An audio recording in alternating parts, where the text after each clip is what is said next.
Nitric acid की बात करेंगे, HNO3 से HNO3 इसका फार्मूला होता है नाइट्रिक एसिड का। और देखिए सबसे पहले मैन्युफैक्चर का या बताइएगा प्रिपरेशन का मेथड आप बात करेंगे, इसमें ओस्टवाल्ड प्रोसेस बहुत इंपॉर्टेंट है। ओस्टवाल्ड प्रोसेस की बात करेंगे, ओस्टवाल्ड प्रोसेस से आप बताइए नाइट्रिक एसिड के फॉर्मेशन को करते हैं मेनली, और ये बड़ा इंपॉर्टेंट प्रोसेस है नाइट्रिक एसिड के फॉर्मेशन के लिए। जैसे अमोनिया में हैबर प्रोसेस था, इस तरह से ओस्टवाल्ड प्रोसेस भी है। तो देखिए the first step involve catalytic oxidation of ammonia to NO। याद रखिए इसमें जो फर्स्ट स्टेप इन्वॉल्व होता है वो अमोनिया का कैटालिटिक ऑक्सीडेशन हो जाता है, किसमें?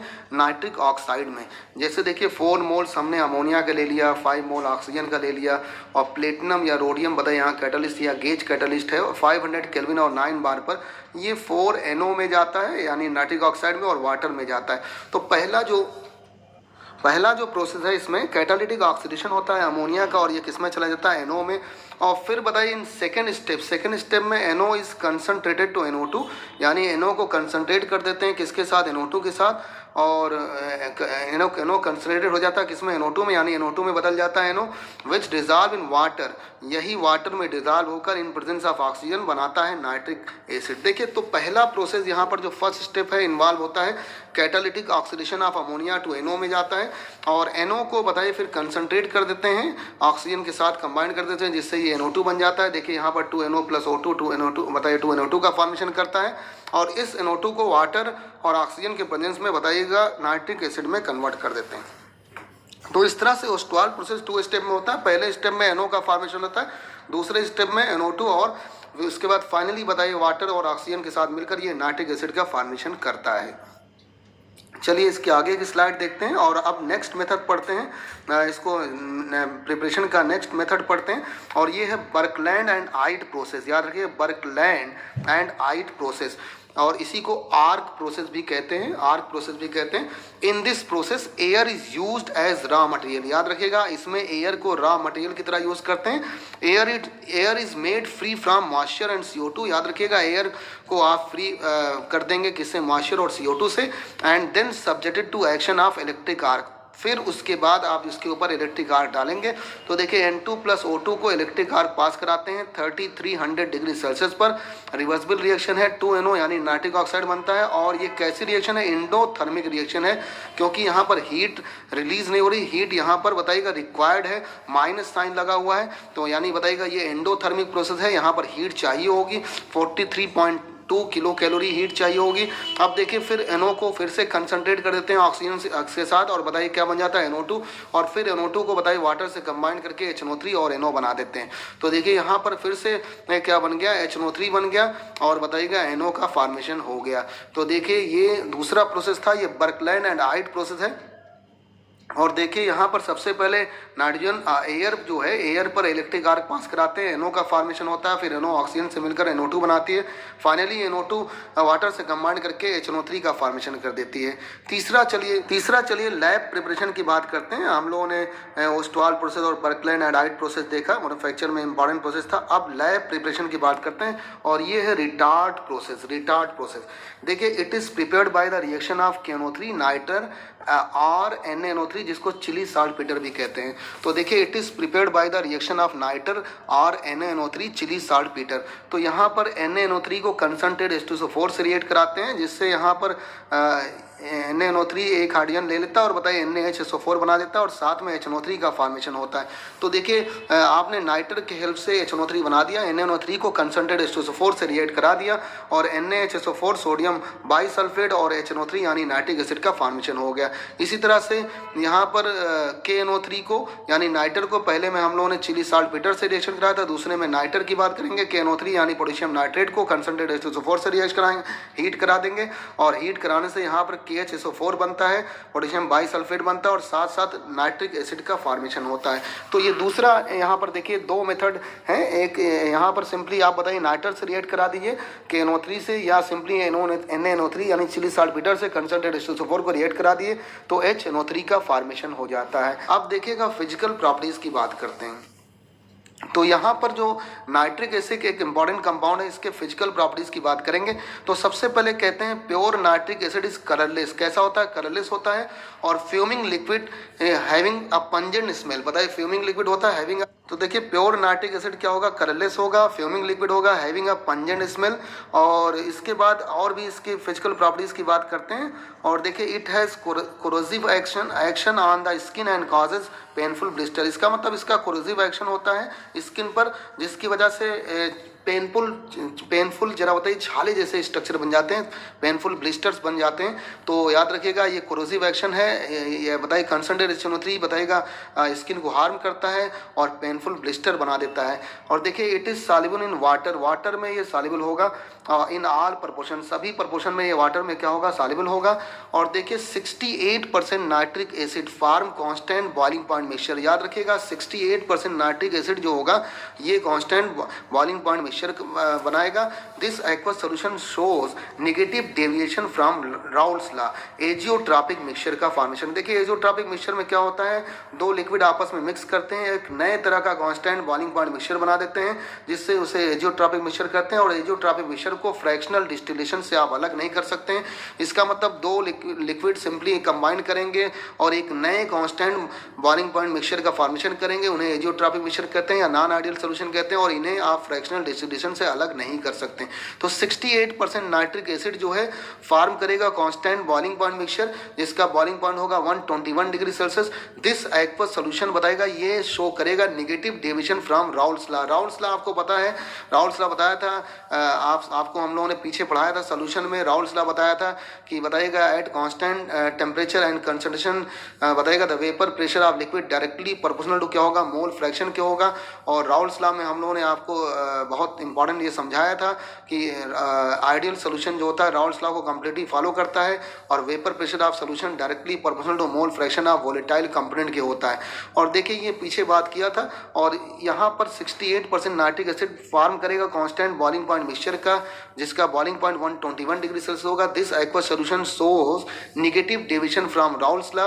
राउल्स लॉ से नेगेटिव डेविएशन शो करेगा। राउल्स लॉ दो तरह के हम लोगों ने बताया था, एक वोलेटाइल सॉल्यूट के लिए और एक नॉन वोलेटाइल सॉल्यूट के लिए। वोलेटाइल सॉल्यूट के लिए क्या था? The vapour pressure of solution directly proportional to mole fraction of volatile component. और नॉन वोलेटाइल सॉल्यूट के लिए हम लोगों ने बताया था कि the relative lowering vapour pressure equal to mole fraction of solute component के होगा। तो नॉन वोलेटाइल के लिए हम लोगों ने बताया था वेपर प्रेशर सिंपली बताया था the relative lowering vapour pressure equal to mole fraction of solute component के। तो दो तरह के राउल्स लॉ बताए थे और ये आइडियल और नॉन आइडियल वाले केस में है। इसका मतलब बताएगा Raoult's law for volatile solute के, यहाँ कहेंगे vapour pressure directly proportional to mole fraction of volatile component के होगा, तो राउल्स लॉ को फॉलो करेगा।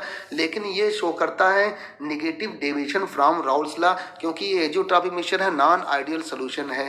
प्योर HNO3 बॉयल्स होगा एट 356 केल्विन पर और फ्रीज होगा 231 केल्विन पर टू वाइट सॉलिड में। याद रखिएगा जो प्योर HNO3 होता है वो बॉयल होता है 356 केल्विन पर और फ्रीज होता है 231 kelvin to a white solid. देखिएगा अब यहाँ पर केमिकल प्रॉपर्टीज को स्टार्ट करते हैं। तो ये इसका स्ट्रक्चर है नाइट्रिक एसिड का और कहेंगे the yellowish brown colour of nitric acid due to the formation of NO2 gas. याद रखिएगा जो येलो ब्राउन कलर होता है नाइट्रिक एसिड का, ऐसा क्यों होता है? Due to the formation of NO2 gas form by photochemical decomposition while pure HNO3 is colourless.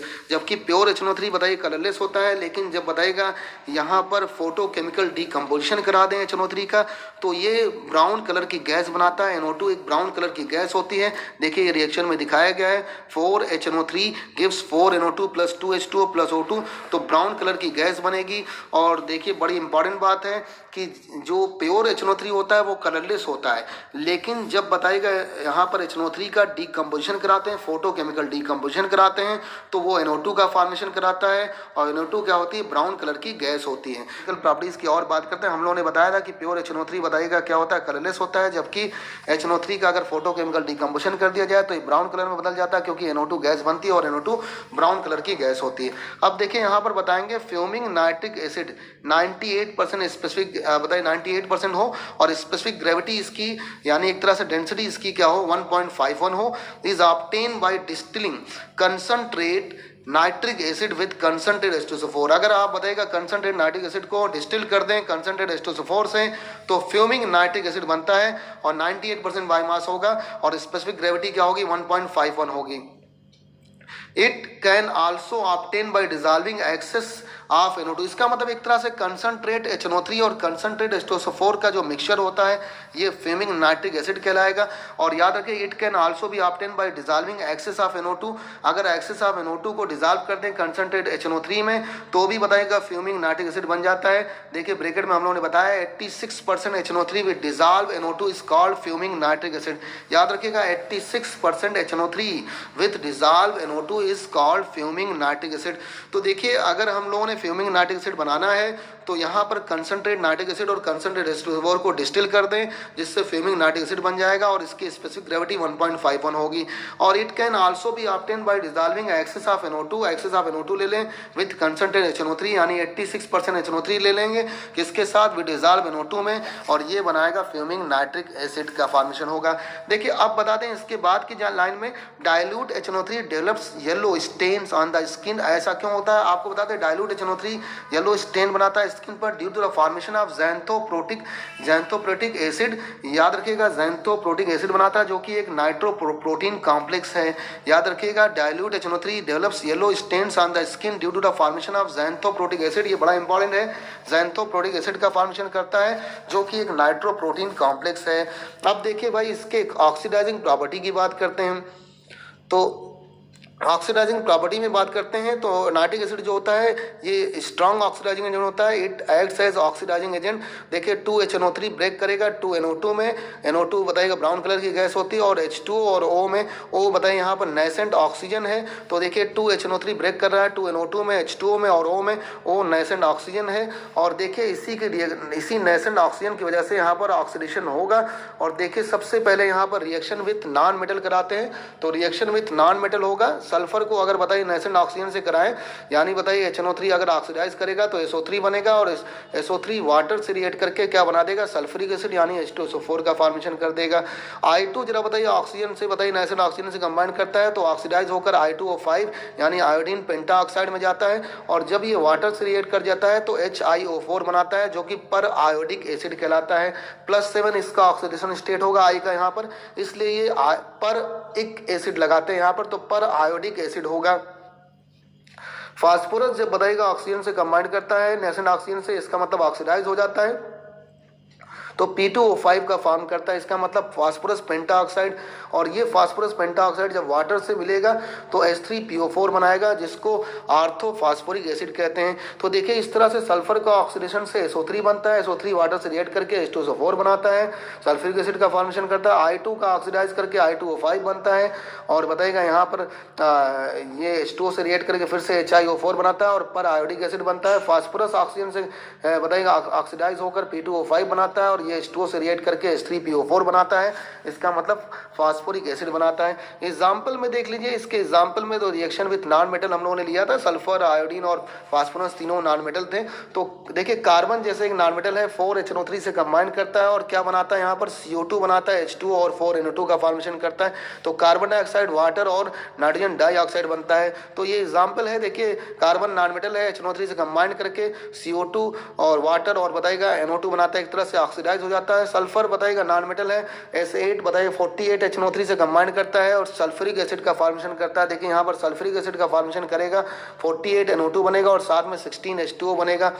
P4 बताइए 20HNO3 से कंबाइन करता है, P4 भी बताइए फास्फोरस भी नॉन मेटल है और बताइए 4H3PO4 बनाता है और 20NO2 बनाता है और साथ में 4H2O का फॉर्मेशन होता है। इसी तरह से I2 आयोडीन जो आयोडाइड भी बताइएगा नॉन मेटल होता है, आयोडीन बताइए नॉन मेटल होगा 10HNO3 से रिएक्ट करेगा और बताइएगा 2HIO3 का फॉर्मेशन करेगा। HiO3 को यहाँ पर आयोडिक एसिड कहेंगे और साथ में नाइट्रोजन डाइऑक्साइड और वाटर बनाता है। तो देखिए सभी नॉन मेटल से जब रिएक्ट करता है तो एक चीज़ तो यहाँ पर कॉमन है कि सभी में NO2 का फॉर्मेशन होता है, सब में NO2 बनता है और वाटर मॉलिक्यूल भी बताइएगा सभी में बनता है। और देखिए पहले में कार्बन डाइऑक्साइड, दूसरे में सल्फ्यूरिक एसिड, तीसरे में बताइएगा आर्थोफॉस्फोरिक एसिड और तीसरे में आयोडिक एसिड का फॉर्मेशन होता है। कभी कभी पर आयोडिक एसिड का भी फॉर्मेशन होता है और आयोडिक एसिड का भी फॉर्मेशन होता है। देखिए इसके बाद हम लोग सेमी मेटल से, देखिए सबसे पहले हम लोगों ने नॉन मेटल की बात किया, रिएक्शन विद नॉन मेटल, उसके बाद सेमी मेटल की बात करेंगे, लास्ट में हम लोग रिएक्शन विद मेटल की बात करेंगे। तो देखिए इस यहाँ पर जब सेमी मेटल, जैसे आर्सेनिक सेमी मेटल होता है, मेटलाइट की तरह काम करता है, और एंटीमनी भी सेमी मेटल होता है, मेटलाइट की तरह काम करता है, तो ये ऑक्सीडाइज होकर AS2O5 बनाता है, आर्सेनिक पेंटा ऑक्साइड बनाता है, और आर्सेनिक पेंटा ऑक्साइड वाटर से रिएक्ट करके H3ASO4 बनाता है, जिसको यहाँ पर आर्सेनिक एसिड कहते हैं। याद रखिए क्या कहेंगे इसको, आर्सेनिक एसिड। यहाँ पर बताइएगा इसका जो ऑक्सीडेशन नंबर आएगा आर्सेनिक का, वो क्या आएगा, +5 आएगा। याद रखिएगा नाइट्रोजन की फैमिली में +1 +3 और +5 होता है। +1 पर जरा बताइए क्या होगा, हाइपो अस होता है, +3 पर अस होता है, और +5 पर इक होता है। इस तरह से एंटीमनी बताइए इसी नाइट्रोजन की फैमिली का है, nitrogen phosphorus arsenic antimony bismuth है। तो एंटीमनी बताइए यहाँ पर Sb2O5 का फॉर्मेशन करता है, जो कि वाटर से रिएक्ट करके H3SbO4 बनाता है, जिसको एंटीमोनिक एसिड कहते हैं।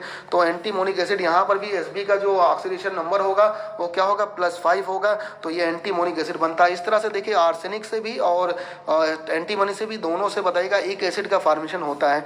एग्जाम्पल में अगर इसके देखें तो 2HNO3 बताइएगा H2O और NO2 और O में जाता है नाइट्रोजन ऑक्सीजन में। अगर बताइए यहाँ आर्सेनिक ऑक्सीजन से, नाइट्रोजन ऑक्सीजन से कंबाइन करता है 5 नाइट्रोजन ऑक्सीजन से, तो H2O5 का फॉर्मेशन करता है, यानी आर्सेनिक पेंटाऑक्साइड का फॉर्मेशन करता है। ये आर्सेनिक पेंटाऑक्साइड फाइनली वाटर से रिएक्ट हो जाएगा, वाटर से रिएक्ट करके बताइएगा ये क्या बना देगा, H3ASO4 का फॉर्मेशन कर देगा, जो कि आर्सेनिक एसिड है। तो यहाँ पर इस तरह से आर्सेनिक ऑक्सीडाइज हो जाएगा।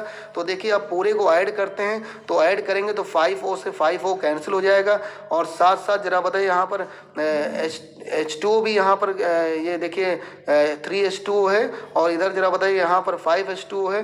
तो देखिए इस तरह से बताइए यहाँ पर क्या बनेगा, AS बनेगा, 5HNO3 बनेगा, यानी आर्सेनिक आएगा, साथ में 5HNO3 का फॉर्मेशन होगा, और H3ASO4 बनेगा, और साथ में H2 और 5NO2 का फॉर्मेशन होता है। सिमिलरली इसी तरह से देखिए अगर एंटीमनी 5HNO3 से रिएक्ट करता है तो H3SbO4 का फॉर्मेशन होता है, और H2O का फॉर्मेशन होता है, और 5NO2 का फॉर्मेशन होता है।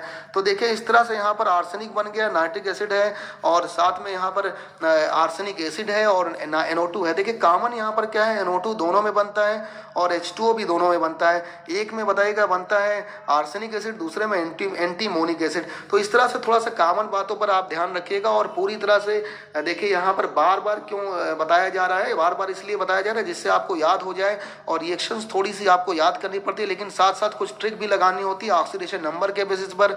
और बताइए कंपाउंड किस तरह के फॉर्मेशन होते हैं, और उनकी नेमिंग भी आपको याद ही चाहिए। +1 में हाइपोअस होता है, +3 में अस होता है, +5 में इक होता है, +7 में अवरिक होता है। हेलोजन फैमिली में बताइएगा चारों नेमिंग देखी जाती है, जबकि नाइट्रोजन में हाइपोअस, अस और इक देखी जाती है। तो नाइट्रोजन के वाले में केस में या तो हाइपोअस होगा, या तो अस होगा, या इक होगा। इसमें देखिए सभी दोनों में एक एसिड का फॉर्मेशन होता है। रिएक्शन विद मेटल, यानी मेटल से कैसे रिएक्ट करेगा ये। देखिए निकिल, एल्युमिनियम, क्रोमियम और पैसिव मेटल। निकिल, एल्युमिनियम और क्रोमियम क्या होंगे, पैसिव मेटल होंगे against strong oxidising agent like HNO3। HNO3 की तरह बताएगा ये क्या होंगे, यहाँ पर निकिल, एल्युमिनियम, क्रोमियम और passive metal against strong oxidising agent like HNO3, यानी HNO3 के बताएगा ये क्या होगा, एक तरह से यहाँ पर पैसिविटी शो करेगा, because they form a layer of their oxide on its surface which prevent further action, यानी ये अपने ऑक्साइड की लेयर बना लेंगे जिससे बताएगा फर्दर एक्शन रुक जाएगा। तो देखिए निकिल, एल्युमिनियम, क्रोमियम एक तरह से पैसिव मेटल का काम करते हैं, बताएगा अगेंस्ट स्ट्रॉन्ग ऑक्सीडाइजिंग एजेंट के HNO3 के और बताइएगा इसीलिए ऐसा क्यों होता है, क्योंकि ये लेयर ऑफ ऑक्साइड बना देते हैं अपने सरफेस पर, जिससे फर्दर एक्शन रुक जाता है। देखिए any metal react with HNO3 form metal nitrate. कोई भी मेटल अगर बताइए HNO3 से रिएक्ट करेगा तो मेटल नाइट्रेट बनाएगा, एक्सेप्ट टिन के। टिन याद रखिएगा बनाता क्या है, स्टेनिक एसिड का फॉर्मेशन करता है। तो कोई भी मेटल अगर बताइए HNO3 से रिएक्ट करेगा तो मेटल नाइट्रेट बनाएगा, किसको छोड़कर, एक्सेप्ट टिन के। टिन बताइएगा स्टेनिक एसिड का फॉर्मेशन करता है। और याद रखिए only with concentrate HNO3 but do not with dilute HNO3। याद रखिएगा सिर्फ कंसंट्रेट HNO3 के साथ, डाइल्यूट HNO3 के साथ नहीं बनाता है। तो देखिए मेटल रिएक्ट करता है HNO3 से, बनाता क्या है मेटल नाइट्रेट, लेकिन टिन बताएगा स्टेनिक एसिड का फॉर्मेशन करता है और only with concentrate HNO3, not with dilute HNO3। देखिए इसके बाद HNO3 का हम लोग यहाँ पर मेटल लाइक मैग्नीशियम और मैग्नीज से रिएक्शन कराते हैं, क्या बनता है मेटल नाइट्रेट बनता है और हाइड्रोजन बाहर निकलता है। और ये वेरी डाइल्यूट बताएगा, यहाँ पर वेरी डाइल्यूट है, 2 से 6% है। और दूसरा बताइए मेटल जैसे आयरन, जिंक और टिन है तो मेटल नाइट्रेट का फॉर्मेशन करता है और अमोनियम नाइट्रेट बनता है और वाटर बनता है। देखिए HNO3 metal like magnesium manganese से रिएक्ट करके हर केस में नाइट्रेट ही बनेगा और यहाँ पर देखिए हाइड्रोजन बाहर निकलेगा, दूसरे केस में अमोनियम नाइट्रेट और वाटर बनता है। एग्जाम्पल में देखिएगा Mn2HNO3 से वेरी डाइल्यूट से रिएक्ट करके क्या बनाता है MnNO3 का होल ट्वाइस यानी मैग्नीज नाइट्रेट बनाता है और साथ में हाइड्रोजन निकलता है। और देखिए जिंक जरा बताएगा HNO3 से रिएक्ट करके क्या बनाता है, डाइल्यूट HNO3 से जिंक नाइट्रेट बनाता है और 3H2O और याद रखिएगा साथ में बनता है NH4NO3 यानी अमोनियम नाइट्रेट का फॉर्मेशन होता है। तो देखिएगा जिंक HNO3 से रिएक्ट करके जिंक नाइट्रेट बनाता है और H2O बनाता है और साथ में अमोनियम नाइट्रेट का भी फॉर्मेशन होता है। तो इस तरह से हम लोगों ने देखा कुछ मेटल जैसे निकल, एल्युमिनियम, क्रोमियम पैसिव होते हैं अगेंस्ट बताएगा strong oxidising agent like HNO3, क्योंकि अपने ऑक्साइड की लेयर बना लेते हैं जिससे फर्दर एक्शन रुक जाता है। और इसके अलावा देखिएगा कुछ मेटल ऐसे होंगे, जो रिएक्ट, ज़्यादातर मेटल बताइए रिएक्ट करते हैं HNO3 से और बताइए क्या बनाते हैं मेटल नाइट्रेट बनाते हैं, एक्सेप्ट टिन के टिन जरा बताइएगा क्या बनाता है, एक्सेप्ट टिन के टिन बनाता है बताइएगा stannic acid only with concentrate HNO3 but not dilute HNO3। देखिए HNO3 मैग्नीज और मैग्नीशियम से रिएक्ट करके मेटल नाइट्रेट बनाते हैं और हाइड्रोजन बाहर निकलता है, जबकि आयरन, जिंक और टिन से निकलता है मेटल नाइट्रेट, अमोनियम नाइट्रेट और वाटर। तो चलिए अगली स्लाइड की तरफ बढ़ते हैं। अगली स्लाइड में देखते हैं HNO3 बताएगा डाइल्यूट, अगर बताएगा पीछे हम लोगों ने लिया था 2 से 6%, अब बताइए यहाँ पर 20% ले रहे हैं और 20% बताइए HNO3 डाइल्यूट 20% यानी 20% कंसंट्रेशन अगर इसका लेते हैं तो मेटल लाइक कापर, सिल्वर और मरकरी से, ऐसे मेटल जो इलेक्ट्रोकेमिकल सीरीज में हाइड्रोजन से नीचे होते हैं उनसे रिएक्ट करता है, मेटल नाइट्रेट बनाता है, NO बनाता है और वाटर बनाता है। याद रखिएगा ऐसे मेटल जो इलेक्ट्रोकेमिकल सीरीज में हाइड्रोजन से नीचे होंगे उनसे रिएक्ट करके मेटल नाइट्रेट, NO और वाटर का फॉर्मेशन करता है। मेटल आयरन और जिंक बताइएगा मेटल नाइट्रेट बनाता है और N2 यानी लाफिंग गैस का फॉर्मेशन करता है और H2O बनता है, जबकि मेटल लाइक टिन बताइए क्या बनाता है मेटल नाइट्रेट, अमोनियम नाइट्रेट और वाटर का फॉर्मेशन होता है। तो अगर हमने डाइल्यूशन इस बार 20% लिया, पिछली बार देखिए हम लोगों ने क्या लिया था, यहाँ पर 2 से 6% लिया था, इस बार 20% लिया, तो बताइएगा कापर, सिल्वर और मरकरी से बनता है मेटल नाइट्रेट, NO और वाटर, और मेटल लाइक आयरन और जिंक से बताए मेटल नाइट्रेट, N2 और H2O बनता है। टिन के से बताए मेटल नाइट्रेट, अमोनियम नाइट्रेट और H2O बनेगा। एग्जाम्पल में देखिएगा कापर HNO3 से रिएक्ट करता है, बताइए कापर नाइट्रेट बनाता है और नाइट्रिक ऑक्साइड और साथ में वाटर बनता है। इसी तरह से जिंक बताइए HNO3 से रिएक्ट करता है, जिंक नाइट्रेट बनता है, वाटर बनता है और N2O का फॉर्मेशन होता है। तो देखिए ये एग्जाम्पल है, कापर बताएगा 8 HNO3 से रिएक्ट करता है डाइल्यूट 20% से, कापर नाइट्रेट और NO और बताएगा H2O का फॉर्मेशन करता है, जबकि जिंक HNO3 से कंबाइन करके जिंक नाइट्रेट, वाटर और N2O का फॉर्मेशन करता है। अब अगर हम लोगों ने HNO3 को 70% कंसंट्रेशन यहाँ पर लिया तो देखिए मेटल लाइक जिंक, आयरन और लेड ये मेटल नाइट्रेट बनाते हैं, NO2 बनाते हैं और वाटर का फॉर्मेशन करते हैं। तो देखिए जिंक, आयरन और लेड, कापर, Ag बताइए मेटल नाइट्रेट, NO2 और H2O बनाएंगे, जबकि टिन क्या बनाएगा H2SNO3 plus NO2 plus H2O। इसका मतलब टिन यहाँ पर देखिएगा क्या बनाएगा H2SNO3 और NO2 और H2O। और देखिएगा इसके बाद की स्लाइड में देखते हैं का एग्जाम्पल में देखिएगा कापर जब कंसनट्रेट नाइट्रिक एसिड से रिएक्ट करता है तो कापर नाइट्रेट और NO2 बनाता है और साथ में वाटर निकलता है। इसी तरह से जिंक बताइएगा जब नाइट्रिक एसिड से कंबाइन करता है कंसनट्रेट तो बताइए जिंक नाइट्रेट बनता है, NO2 बनता है और वाटर का फॉर्मेशन होता है। इसी तरह से टिन जब बताइएगा कंसनट्रेट नाइट्रिक एसिड से रिएक्ट करता है तो यहाँ पर मेटा स्टेनिक एसिड का फॉर्मेशन होता है, H2SNO3 बनता है और 4NO2 प्लस वाटर का फॉर्मेशन होगा। तो देखिए बाकी सब तो नाइट्रेट बनाते हैं और लेकिन बताइएगा टिन जो होता है वो स्टेनिक एसिड का फॉर्मेशन करता है। तो कापर देखिए जैसे 4HNO3 से कंबाइन करके copper nitrate plus 2NO2 plus 2H2O बनाता है, जिंक 4HNO3 से कंबाइन करके zinc nitrate plus 2NO2 plus 2H2O बनाता है, जबकि टिन बताएगा 4HNO3 से कंबाइन करके क्या बनाता है H2SNO3 और SNO2 और बताइएगा साथ साथ यहाँ पर 4NO2 का फॉर्मेशन करता है। तो देखिए इस तरह से यहाँ पर ये रिएक्शन आप लोगों ने देखा। अब देखिए रिएक्शन विथ नोबल मेटल की बात करेंगे। नोबल मेटल से क्या होगा, तो noble metal like gold, platinum, iridium, noble metal जैसे gold, platinum, iridium, rhodium etcetera are not react with HNO3। याद रखिएगा HNO3 से रिएक्ट नहीं होते हैं। However these metal dissolve in aqua regia. देखिए डायरेक्टली ये HNO3 से रिएक्ट नहीं होते हैं, लेकिन ये मेटल डिजॉल्व होते हैं किसमें, एक्वा रेजिया में। एक्वा रेजिया में डिजॉल्व हो जाते हैं। तो noble metals like gold, platinum, iridium, rhodium etcetera are not react with HNO3। However these metal dissolve in aqua regia. देखिए एक्वा रेजिया क्या होता है, aqua regia is the mixture of concentrate HCl and concentrate HNO3 in the ratio of 3:1। तो देखिए हमने आपसे बताया Nobel metal जो होते हैं डायरेक्टली HNO3 में डिजॉल्व नहीं होते हैं, जैसे गोल्ड हो गया, प्लेटिनम हो गया, इरेडियम हो गया, रोडियम हो गया। लेकिन एक्वा रेजिया में, एक्वा रेजिया जो मिक्सचर होता है किसका, कंसंट्रेट HCl और कंसंट्रेट HNO3 का, उसमें डिजॉल्व हो जाते हैं। और इस याद रखिए aqua regia is the mixture of concentrate HCl and concentrate HNO3 in the ratio of 3:1। तो देखिए यहाँ पर कहेंगे these metals platinum, gold, iridium ETC dissolve in aqua regia. याद रखिए एक्वा रेजिया में डिजॉल्व हो जाते हैं ड्यू टू नेसेंट क्लोरीन। किसकी वजह से, नेसेंट क्लोरीन की वजह से, क्योंकि इनके पास नेसेंट क्लोरीन होता है। And formation of complex compound. याद रखिएगा कॉम्प्लेक्स कंपाउंड का फॉर्मेशन होता है। जैसे देखिएगा 3HCl प्लस HNO3 है, यहाँ पर 3:1 के रेशियो में होता है। HCl 3 होता है और HNO3 1 होता है। ये एक्वा रेजिया कहलाता है। एक्वा रेजिया देखिए नाइट्रोसिल क्लोराइड का फॉर्मेशन करेगा, NOCl का, साथ साथ वाटर और नेसेंट क्लोरीन निकलेगा, यानी 2Cl निकलेगा। इस नेसेंट क्लोरीन की वजह से ये रिएक्ट करता है प्लेटिनम, गोल्ड और इरेडियम से, और कॉम्प्लेक्स कंपाउंड का फॉर्मेशन होता है। अब देखिए प्लेटिनम अगर नेसेंट क्लोरीन से रिएक्ट करेगा तो PTCl4 बनेगा, और जो कि HCl से रिएक्ट करके एक कॉम्प्लेक्स कंपाउंड बना देगा, H2PTCl6 बनाएगा। ये कहलाता है क्लोरोप्लेटिनिक एसिड। याद रखिएगा सॉल्युबल होगा, ये क्लोरोप्लेटिनिक एसिड होगा। इसी तरह से गोल्ड भी Cl से कंबाइन करके AuCl3 बनाता है, जो कि HCl से कंबाइन करके HAuCl4 बनाता है। ये भी सॉल्युबल होगा, और ये आरो क्लोरिक एसिड होगा या क्लोरोआरिक एसिड कहलाएगा। तो देखिए इस नेसेंट क्लोरीन की वजह से बताइएगा ये रिएक्शन होती है प्लेटिनम, गोल्ड और इरेडियम जैसे मेटल से, और बताइएगा यहाँ पर कॉम्प्लेक्स कंपाउंड का फॉर्मेशन करता है जो कि सॉल्युबल होता है। सिल्वर जो है, देखिए silver is insoluble in aqua regia. याद रखिए सिल्वर एक्वा रेजिया में सॉल्युबल नहीं होता है, इस बात को याद रखिएगा। जबकि प्लेटिनम, गोल्ड ये बताइए सॉल्युबल हो जाता है, और बताइए क्लोरोप्लेटिनिक एसिड और बताइए आरो क्लोरिक एसिड का फॉर्मेशन करता है। इसके बाद देखिए रिंग टेस्ट हम लोग देखते हैं नाइट्रेट आयन का।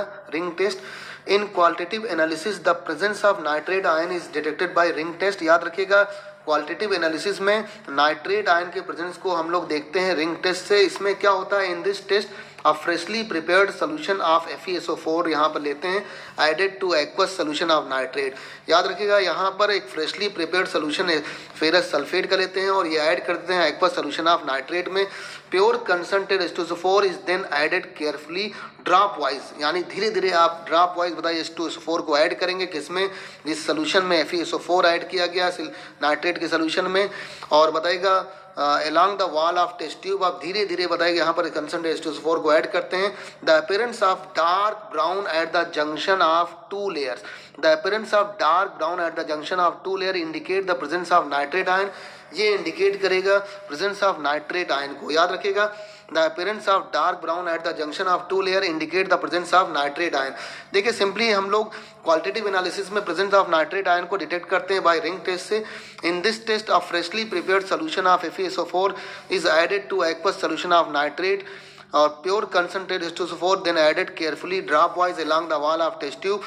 The appearance of dark brown at the junction of two layer indicate the presence of nitrate ion। बताएगा ये नाइट्रेट आयन के प्रेजेंस को दिखाया गया जो dark brown at the junction of two layer पर बनता है, यही इंडिकेट करेगा प्रेजेंस ऑफ नाइट्रेट आयन। तो इस तरह से हम लोग नाइट्रेट आयन का टेस्ट करते हैं। नाइट्रेट आयन का टेस्ट करने के लिए हमको freshly prepared solution of FeSO4 को ऐड करना पड़ेगा एक्वस सोल्यूशन ऑफ नाइट्रेट में।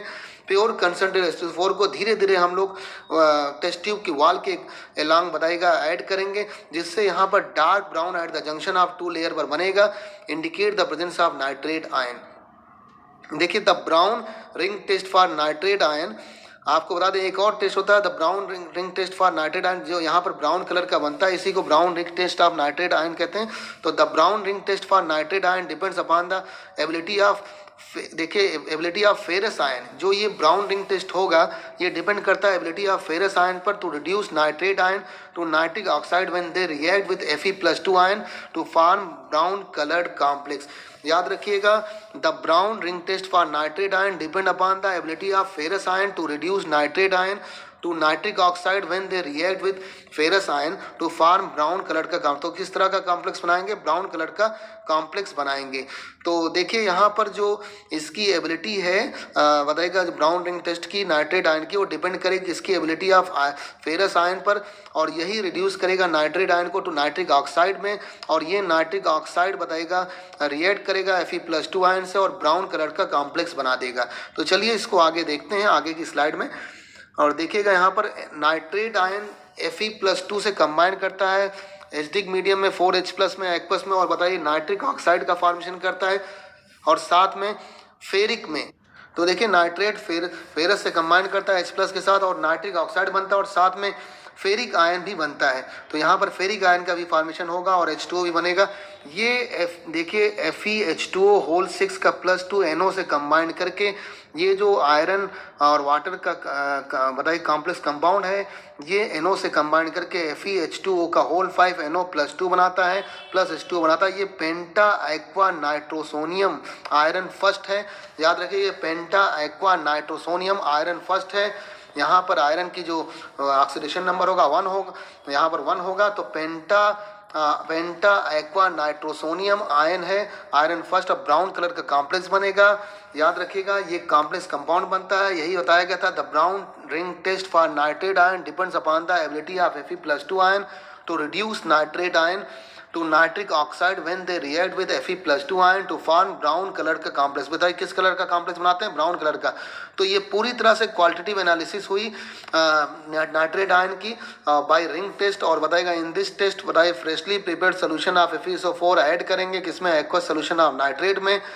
प्योर कंसनट्रेट H2SO4 को ऐड करेंगे carefully dropwise along the wall of test tube, और डार्क ब्राउन बताएगा जंक्शन ऑफ 2 लेयर पर डार्क ब्राउन बताएगा यहाँ पर बनेगा, indicate the presence of nitrate ion. तो ये नाइट्रेट आयन के प्रेजेंस को दिखाएगा। और देखिए यहाँ पर कॉम्प्लेक्स कंपाउंड बनता है पेंटा एक्वा नाइट्रोसोनियम आयरन फर्स्ट का फॉर्मेशन। और आप देखिए यूजेस ऑफ नाइट्रिक एसिड देखते हैं। तो सबसे पहले यहाँ पर मैन्युफैक्चर ऑफ अमोनियम नाइट्रेट है एंड बेसिक कैल्शियम नाइट्रेट यानी CaO.CaNO3 का whole twice calcium oxide calcium nitrate which are used as fertiliser. तो याद रखिएगा मैन्युफैक्चर ऑफ अमोनियम नाइट्रेट होगा एंड बेसिक कैल्शियम नाइट्रेट, इसका मतलब कैल्शियम ऑक्साइड और dot calcium nitrate which are used as fertiliser. तो ये फर्टिलाइजर की तरह यूज करेंगे इसको। दूसरा यहाँ पर in the manufacture of explosive such as gun cotton भी एक्सप्लोजिव होता है, TNT जो कि ट्राई नाइट्रोटाल्वीन होता है। बेंजीन पर अगर बताइएगा 3 CH3 लगे हों और CH3 और बताइए आर्थो पैरा पोजीशन पर, तो ये TNT कहलाएगा, ट्राई नाइट्रोटाल्वीन। पिक्रिक एसिड देखिएगा, पिक्रिक एसिड में बताइएगा फिनाल पर बताइएगा CH3 लग जाता है तो पिक्रिक एसिड का फॉर्मेशन हो जाए। फिनाल पर बताइएगा यहाँ पर लगता है जैसे ट्राई नाइट्रोटाल्वीन देखते हैं। अगर ट्राई नाइट्रोटाल्वीन की बात करेंगे तो यहाँ पर टाल्वीन का नाइट्रेशन कराते हैं। याद रखिएगा गलत थोड़ा हो गया, वहाँ पर टाल्वीन का नाइट्रेशन कराएंगे, टाल्वीन का नाइट्रेशन कराएंगे CH3 पर, और आर्थो पैरा पोजिशन पर बताइएगा NO2 ग्रुप लग जाएगा। तो यहाँ पर TNT यानी ट्राई नाइट्रोटाल्वीन बनेगा। इसी तरह से पिक्रिक एसिड में फिनाल का नाइट्रेशन कराते हैं। तो याद रखिए TNT में टाल्वीन का नाइट्रेशन कराएंगे और आर्थो पैरा पोजीशन पर बताएगा आर्थो पैरा पोजीशन जितनी भी पोजीशन मिलेगी वहाँ पर 3 नाइट्रो ग्रुप लग जाएंगे, तो इसीलिए कहलाता है ट्राई नाइट्रोटाल्वीन कहलाता है। और पिक्रिक एसिड में OH बताइए लगता है और NO2 लगेगा। इस तरह से बताइए ट्राई नाइट्रोफिनाल को बताइए क्या कहेंगे? पिक्रिक एसिड कहेंगे। ट्राई नाइट्रोटाल्वीन बताइएगा कहलाता है TNT, और ट्राई नाइट्रोफिनाल बताइए कहलाएगा क्या? पिक्रिक एसिड का फॉर्मेशन करेगा। और देखिए एज एन ऑक्सीडाइज़र की बात करेंगे तो ये रॉकेट फ्यूल का काम करेगा, ऑक्सीडाइज़र में रॉकेट फ्यूल का काम करेगा। इस तरह से देखिए मैन्युफैक्चर ऑफ अमोनियम नाइट्रेट में बेसिक कैल्शियम नाइट्रेट बनाता है which are use at fertiliser in the manufacture of explosive such as gun cotton. TNT याद रखिएगा ट्राई नाइट्रोटाल्विन होता है, यानी टाल्विन का हम लोग नाइट्रेशन कराते हैं हाई टेम्परेचर के प्रेजेंस में, जिससे तीनों पोजीशन पर बताइए क्या हो जाता है, नाइट्रो ग्रुप लग जाता है और टीएनटी का फॉर्मेशन हो जाता है। पिक्रिक एसिड में क्या होगा, फेनॉल का हम लोग नाइट्रेशन कराएंगे जिससे पिक्रिक एसिड का फॉर्मेशन होगा। और तीसरा यहाँ पर यूज है as an oxidiser in rocket fuel. इसके अलावा प्यूरिफिकेशन ऑफ गोल्ड और सिल्वर के लिए भी यूज़ किया जाता है। याद रखिएगा ये जो नाइट्रिक एसिड है purification of gold and silver के लिए भी यूज़ करते हैं। साथ साथ बताइएगा एक्सप्लोजिव बनता है pyrotechnics such as gun cotton, nitroglycerine, TNT, picric acid etcetera. याद रखिए गन कॉटन, नाइट्रोग्लिसरीन, इसके अलावा टीएनटी और पिक्रिक एसिड का फॉर्मेशन होता है। तो चलिए यहाँ के लिए यही नहीं, बस थैंक यू।